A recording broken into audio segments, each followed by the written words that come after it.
Bom, olá pessoal, vamos retornar então aí às nossas gravações sobre o conteúdo da disciplina de Geocárto e vamos falar agora sobre geodésia física, basicamente. Já falamos sobre geodésia geométrica, já falamos sobre geodésia celeste e vamos falar sobre geodésia física.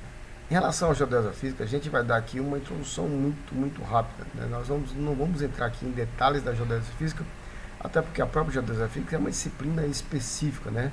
Quando você vai fazer aí qualquer mestrado, doutorado na área de geodésia, basicamente. Então, vamos falar sobre conceitos, basicamente conceitos sobre geodésia física, ok?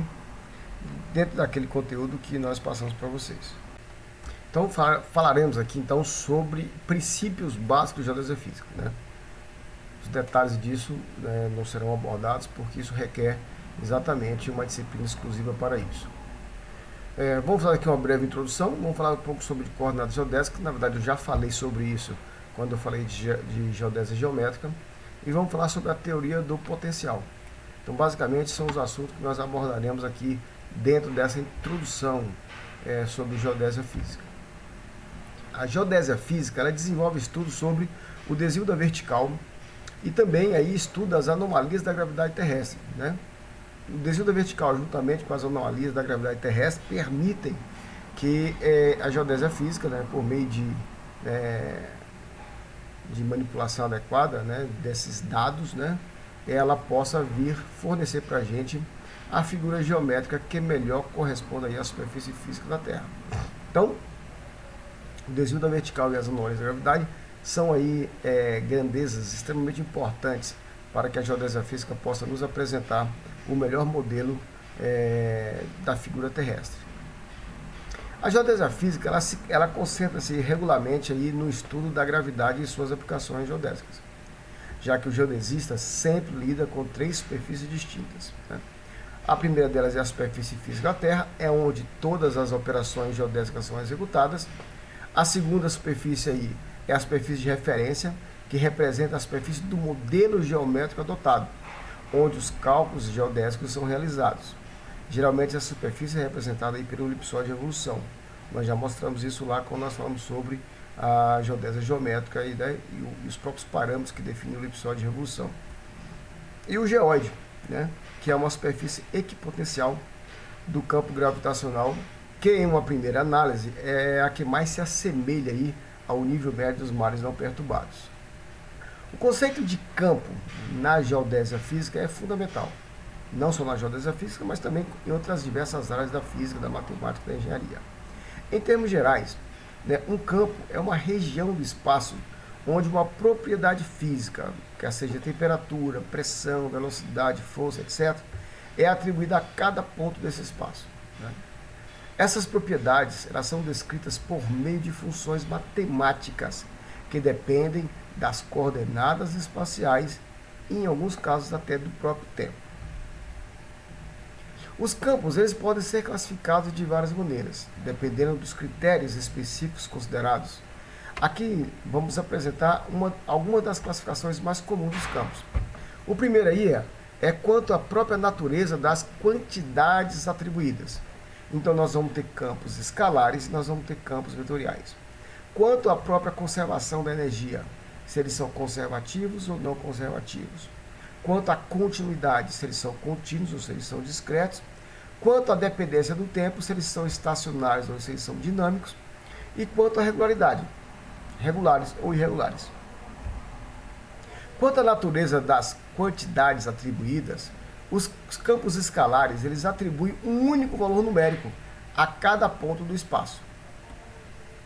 Já os campos chamados vetoriais, eles atribuem um vetor a cada ponto do espaço. Lembrando que o vetor tem módulo de direção e sentido. Quanto à conservação de energia, nós classificamos os campos em conservativos, que o trabalho que você realiza, ele é independentemente do caminho que você segue. E os campos ditos não conservativos, o trabalho depende do caminho que você segue. A ideia de campo é essencialmente abstrata e serve como uma ferramenta poderosa para descrever e entender uma variedade de fenômenos físicos. Existem diversos tipos de campos, dependendo da propriedade física em questão e do contexto em que está sendo considerada. Alguns exemplos incluem campo gravitacional, que é o que nos interessa especificamente, o campo elétrico, o campo magnético, o campo de velocidade, campo de temperatura. Nós vamos dar o nosso foco no campo gravitacional. O campo gravitacional, ele descreve a distribuição das forças gravitacionais em torno de massas no espaço. É descrito pela lei da gravitação universal de Newton ou pela teoria da relatividade geral de Einstein. Então nós temos essa figurazinha do lado aí, ó, onde você tem a Terra, né, que é um corpo de uma massa, né, exatamente muito grande comparado com os objetos que a circundam, né, os satélites artificiais, os satélites naturais, etc, etc. Então você vai ter aí uma força, né, que surge exatamente da presença da massa. Essa força, ela já foi dimensionada. Nós conhecemos o modelo matemático, né, que nos dá exatamente esse valor. Vamos falar aqui sobre as principais características do campo gravitacional. Primeira, a atração gravitacional. O campo gravitacional é responsável por atrair corpos massivos uns aos outros. O campo ele é vetorial. Por quê?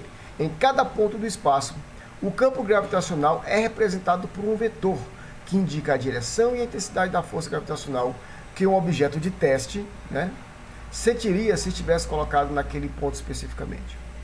O decaimento com a distância. A intensidade do campo gravitacional diminui à medida que nos afastamos da fonte gravitacional. E a universalidade. O campo gravitacional ele existe em todo o universo e afeta todos os objetos com massa. Ele é responsável por fenômenos como a órbita dos planetas ao redor do Sol, a formação de estrelas e galáxias e até mesmo a própria curvatura do espaço-tempo de acordo com a teoria da relatividade geral de Einstein. Aqui nós temos aqui, né, o elemento característico para poder posicionar qualquer objeto no espaço, que é exatamente as coordenadas geodésicas, formadas pela latitude, pela longitude e pela altitude abissal, que nós já vimos em momentos anteriores. A lei da gravidade universal afirma que, se dois corpos possuem massa, ambos estão sujeitos a uma força de atração mútua, proporcional às suas massas e inversamente proporcional ao quadrado da distância que separa seus centros de gravidade. Aqui nós temos uma representação, né, exatamente disso. Ó. Um corpo de massa M1, um corpo de massa M2, né, um na presença do outro, separados a uma distância R dos seus centros de massa, e vai existir, exatamente pela presença desses dois corpos, entendeu? Uma força de atração exatamente igual, em modo mais contrária, né, em sentido. Né? E aí, F1 é igual a F2, que por sua vez é igual a quem? A uma constante, né? O produto das massas de um pelo outro, dividido pela distância que separa eles ao quadrado. Está aqui a nossa lei da gravitação de Newton, onde nós temos aqui a força de atração entre os corpos, G, que é a constante gravitacional, a massa do corpo 1, a massa do corpo 2, quem é o corpo atrator, quem é o corpo atraído, depende muito, muitas vezes, da quantidade da massa que cada corpo tem efetivamente. E nós temos aqui a distância que separa esses corpos, que é o R. Quanto maior for a massa dos corpos que se encontram a uma dada distância, maior será a atração gravitacional entre eles. Então, eu tenho aqui a Terra e um corpo de massa, M. Né? Se essa massa for maior, ou seja, se a quantidade de massa desses dois corpos forem grandes, a força de atração entre eles também será grande. Né? Se você, né, diminuir a massa do corpo, né, você vai ter uma força de atração menor. Então, aumento de massa, aumento da força de atração. Diminuição de massa, diminui a força de atração. Para uma mesma massa fixa, né, a força de atração ela vai aumentar ou diminuir em função da distância entre os dois centros de massa desses dois corpos. Quanto menor a distância entre os dois corpos, maior será a força de atração. Quanto maior a distância entre eles, menor será a força de atração. Vetorialmente, a força exercida por dois corpos, M1 e M2, de dimensões negligenciáveis, ela será dada por essa equação matemática que se encontra. Veja que ela difere um pouco desse modelo matemático que se encontra. Aqui embaixo nós temos R2. Vamos voltar aqui agora. Veja que aqui embaixo agora eu tenho R3. Mas essa distância aqui, ó, R2 menos R1 é uma diferença vetorial. Aqui, se você perceber bem, é a mesma coisa. Eu só fiz multiplicar a expressão de cima pela diferença e também apliquei aqui embaixo. Então eu aumentei um índice aqui, mas eu estou inserindo ele em cima de novo. Essa manipulação algébrica que nós fazemos aqui é só para poder representar a nossa força de maneira vetorial, tá claro? Então, vetorialmente, a gente vai representar a força de atração entre os dois corpos por esse modelo matemático.